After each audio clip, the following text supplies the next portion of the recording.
ಮೋದಿಜಿ ಅವರೇ ಹರ ಹರ ಮಹದೇವ್, ಅಮಿತ್ ಶಾ ಅವರೇ ಜೈ ಶ್ರೀರಾಮ್.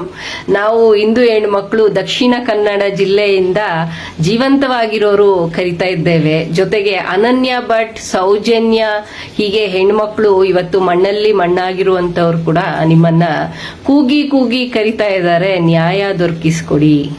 ದಕ್ಷಿಣ ಕನ್ನಡ ಜಿಲ್ಲೆಯ ಶ್ರೀ ಕ್ಷೇತ್ರ ಧರ್ಮಸ್ಥಳದಲ್ಲಿ ನಡೆದಿರುವಂತಹ ಅನ್ಯಾಯಗಳಿಗೆ, ರೇಪ್ ಅಂಡ್ ಮರ್ಡರ್ಗೆ, ಅತ್ಯಾಚಾರಗಳಿಗೆ, ಇದೆಲ್ಲದಕ್ಕೂ ನ್ಯಾಯ ದೊರಕಿಸಿ ಕೊಡಬೇಕಾಗಿರೋದು ಯಾರು ಅಂತ ಕೇಳಿದ್ರೆ ಇವತ್ತು ನಮ್ಮ ಅಮಿತ್ ಶಾ ಅವರು ಹಾಗೂ ನಮ್ಮ ಮೋದಿಜಿಯವರು ಈ ಕೂಡಲೇ ಕಾರ್ಯಪ್ರವೃತ್ತರಾಗಬೇಕು.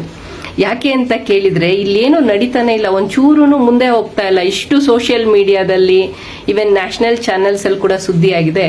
ಆದ್ರೆ ಯಾವ ರೀತಿಯಾಗಿಯೂ ನ್ಯಾಯ ದೊರಕುತ್ತೆ ಅನ್ನುವಂತಹ ವಿಶ್ವಾಸವನ್ನ ಜನ ಕಳ್ಕೊತಾ ಇದ್ದಾರೆ. ಅದರಲ್ಲೂ ಹಿಂದೂಗಳು ಸ್ನೇಹಿತರೆ, ಹಿಂದೂ ಆಗಿ ಹುಟ್ಟಿ ಅದರಲ್ಲಿಯೂ ಶ್ರೇಷ್ಠ ಜಾತಿ ಬ್ರಾಹ್ಮಣಲಾಗಿ ಹುಟ್ಟಿರುವಂತಹ ಅನನ್ಯ ಭಟ್ ಇವತ್ತು ಅಂತ್ಯ ಸಂಸ್ಕಾರವೂ ಇಲ್ಲದಂಗೆ ಮಣ್ಣಲ್ಲಿ ಮಣ್ಣಾಗಿದ್ದಾಳೆ ಅನ್ನುವಂತಹ ಸುದ್ದಿಯೇ ಬಹಳ ಆಘಾತಕಾರಿ ಹಾಗೂ ನೋವುಂಟು ಮಾಡುತ್ತೆ ರೀ. ಧರ್ಮಸ್ಥಳಕ್ಕೆ ಹೋದಾಗ ವೀರೇಂದ್ರ ಹೆಗ್ಡೆ ಅವರನ್ನ ಕೇಳಿದವಾಗ ಅವರು ಅದನ್ನೇ ಹೇಳಿದ್ರು, ನಾವೇನು ಹುಡುಕಿಕೊಂಡಿರೋಕ್ಕಾಗುತ್ತಾ, ಹುಡುಕು ಎಲ್ಲಾದ್ರೂ ಇದ್ರೆ ಇರ್ಬೋದಿಲ್ಲ, ಯಾವನ ಜೊತೆಗೆ ಹೋಗಿರ್ಬೋದು ಅಂತ ಹೇಳಿ ನನ್ನನ್ನು ಕಳಿಸಿದ್ರು. ಅಲ್ಲಿ ರೇಪ್ ಅಂಡ್ ಮರ್ಡರ್ ಆಗಿದೆ, 22 ವರ್ಷ ಆಗಿದೆ.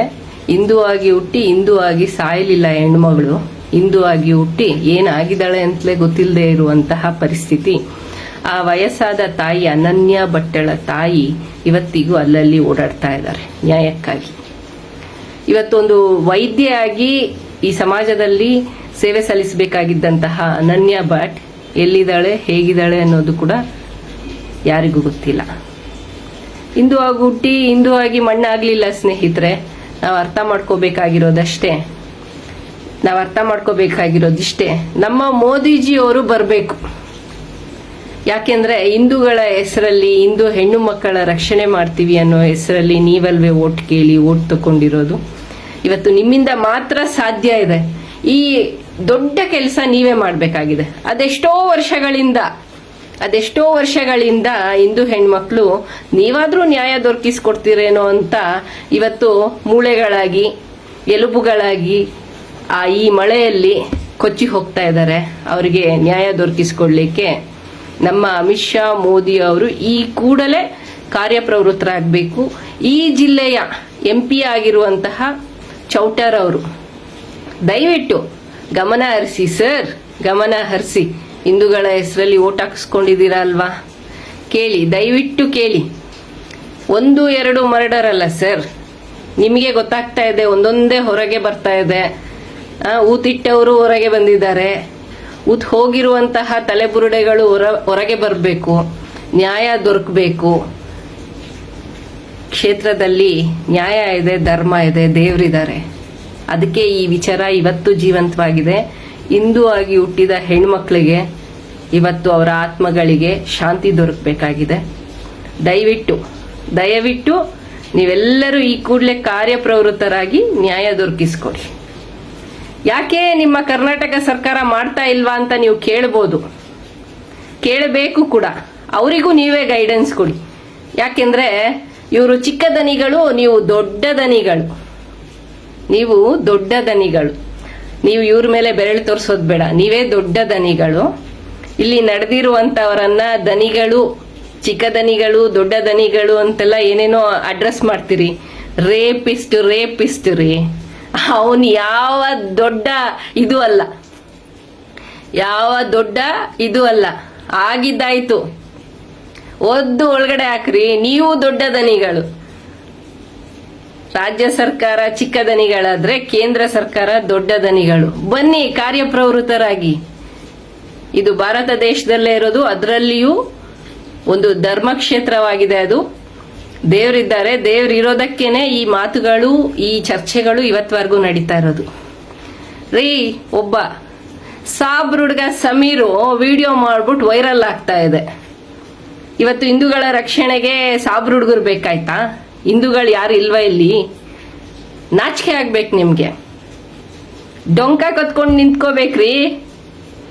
ಹಿಂದೂಗಳ ರಕ್ಷಣೆಗಾಗಿ ಹೊರಡಿ ಬೇಗ. ನಾನು ಇದ್ದೇನೆ ನಿಮ್ ಜೊತೆಗೆ. ನಮ್ಮ ಅನನ್ಯ ಭಟ್ ಹಿಂದೂ ಆಗಿ ಹುಟ್ಟಿದಾಳೆ, ಹಿಂದೂ ಆಗಿಯೇ ಅವಳಿಗೆ ಅಂತ್ಯ ಸಂಸ್ಕಾರ ಆಗ್ಬೇಕೇ ಹೊರತು ಅನಾಥ ಹೆಣವಾಗಿ, ಅನಾಥ ಆತ್ಮವಾಗಿ ಕ್ಷೇತ್ರದ ಸುತ್ತಮುತ್ತ ಓಡಾಡ್ಕೊಂಡಿರಬಾರ್ದು. ದಯವಿಟ್ಟು ಬನ್ನಿ, ಆಕೆಗೆ ಅಂತ್ಯ ಸಂಸ್ಕಾರ ಮಾಡೋಣ. ಜೊತೆಗೆ ಇನ್ನೆಂದೂ ಈ ಥರ ಘಟನೆಗಳು ನಡೀದೇ ಇರೋಂಗೆ ಮಾಡೋಣ. ದಯವಿಟ್ಟು ಜೈ ಶ್ರೀರಾಮ್, ಹರ ಹರ ಮಹಾದೇವ್. ಮೋದಿಜಿಯವರೇ ಇನ್ನೊಂದ್ಸತಿ ಜೈ ಶ್ರೀರಾಮ್, ಹರ ಹರ ಮಹಾದೇವ್. ಜೈ ಶ್ರೀರಾಮ್, ಹರ ಹರ ಮಹಾದೇವ್. ಬನ್ನಿ, ದಯವಿಟ್ಟು ಕಾಪಾಡಿ ನಮ್ಮ ಹಿಂದೂ ಹೆಣ್ಣು ಮಕ್ಕಳನ್ನು. ಕಾಯ್ತಾ ಇದ್ದೀವಿ ನಾವು. 6 ತಿಂಗಳು ಆಗಿದೆ ಅಷ್ಟೇ ಸೇರಿಸಿ. ತುಂಬ ಕಷ್ಟಪಟ್ಟು ಓದಿಸ್ತಾ ಇದ್ದೆ. ಇವತ್ತಿಲ್ಲ ಅವಳಿದ್ದಿದ್ರೆ ನಾನು ಇವತ್ತು ಕಷ್ಟಪಡಬೇಕಾಗಿದ್ದಿರಲಿಲ್ಲ. ಇವತ್ತು ಅವಳ ಆತ್ಮ ನನ್ನನ್ನು ಕಾಡ್ತಾ ಇದೆ.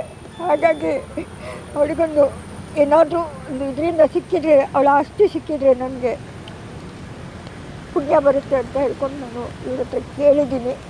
ಆಯ್ತಮ್ಮ ಅಂತ ಹೇಳಿದ್ದಾರೆ, ಒಳ್ಳೆ ಒಪಿನಿಯನ್ ಕೊಟ್ಟಿದ್ದಾರೆ. ಅವರಿಗೂ ನಾನು ಚಿರಋಣಿ ಆಗಿರ್ತೀನಿ. ಇಷ್ಟೇ.